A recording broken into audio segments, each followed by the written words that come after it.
Kasih karunia dan damai sejahtera Allah Bapa kita dan anaknya Tuhan Yesus Kristus menyertai saudara. Amin. Shalom saudaraku yang terkasih, di dalam nama Tuhan Yesus Kristus senang bisa menyapa saudara di tempat saudara berada hari ini dalam dimensi yang berbeda, tetapi dalam dunia yang sama. Sebagai insan yang diciptakan untuk Tuhan, sebelum melakukan rangkaian aktivitas kita pada hari ini, marilah kita mengawalinya dengan memuliakan Tuhan lewat pujian kita dan mendengarkan firman Tuhan.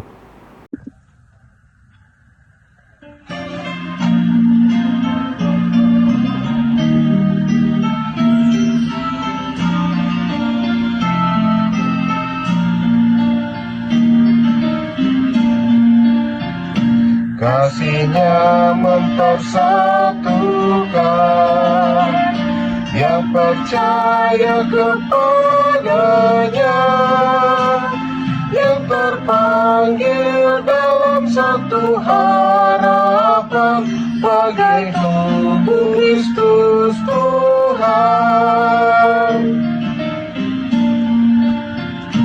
Hanya satu pengharapan bagi yang dipanggil Tuhan, pelihara kesatuan rohnya dalam damai sejahtera.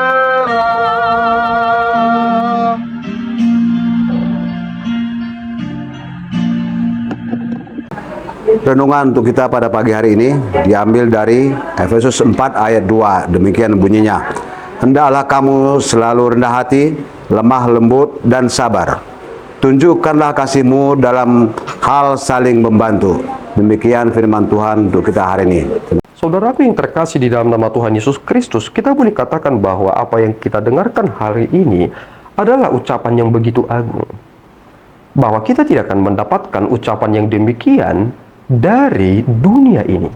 Lihat apa yang dikatakan oleh Paulus kepada jemaat yang ada di Efesus. Hendaklah kamu selalu rendah hati, lemah lembut, dan sabar.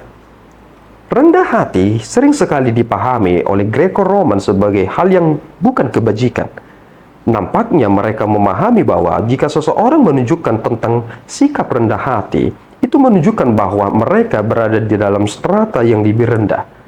Mereka menginginkan perhatian sehingga mereka rendah hati. Tetapi dalam kekristenan bukan demikian. Mengapa kita rendah hati? Ada prinsip yang sedang kita hidupi, bahwasanya rendah hati yang dimaksud adalah karena aku pengikut Kristus. Jika Kristus yang adalah Dia yang maha tinggi merendahkan dirinya dan juga hatinya, sebuah kelancangan bagiku jika aku menjadi Kristen yang sombong.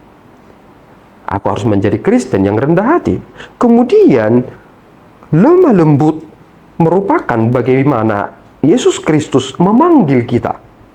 Yesus tidak pernah memaki-maki orang. Yesus tidak pernah memarahi orang supaya datang kepadanya. Karena Yesus berkata bahwa aku datang ke dunia belum untuk menghakimi. Meskipun Dia adalah hakim, tetapi Dia datang ke dunia belum untuk menghakimi.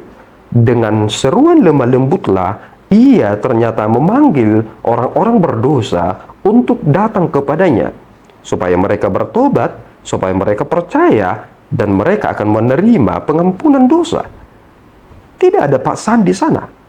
Hanya orang yang hidup dalam kelemah lembutanlah yang mengerti tentang bagaimana membuat pilihan. Ketika saudara dipaksa, saudara akan bingung untuk memilih apa yang saudara pilih.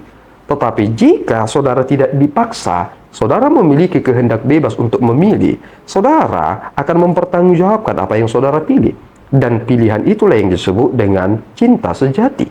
Tuhan menginginkan supaya kita mengerti itu, bahwasanya ketika kita diberikan kebebasan, kita hanya di dalam Tuhan, bukan menjadi bebas dan keluar dari apa yang Tuhan inginkan. Kita menjadi bebas karena kita di dalam Tuhan. Dan kemudian Paulus mengatakan supaya engkau juga menjadi orang yang sabar. Dalam kitab Hikmat atau kitab Amsal, kita melihat bahwasanya penekanan-penekanan tentang orang-orang yang sabar menjadi penekanan yang cukup menarik perhatian. bahwasanya diberkatakan bahwasanya orang-orang sabar itu lebih tinggi daripada seorang pejuang yang mampu menguasai kota. Lihat saudaraku, banyak orang yang akhirnya kehilangan segala sesuatunya karena dia bukan orang yang sabar.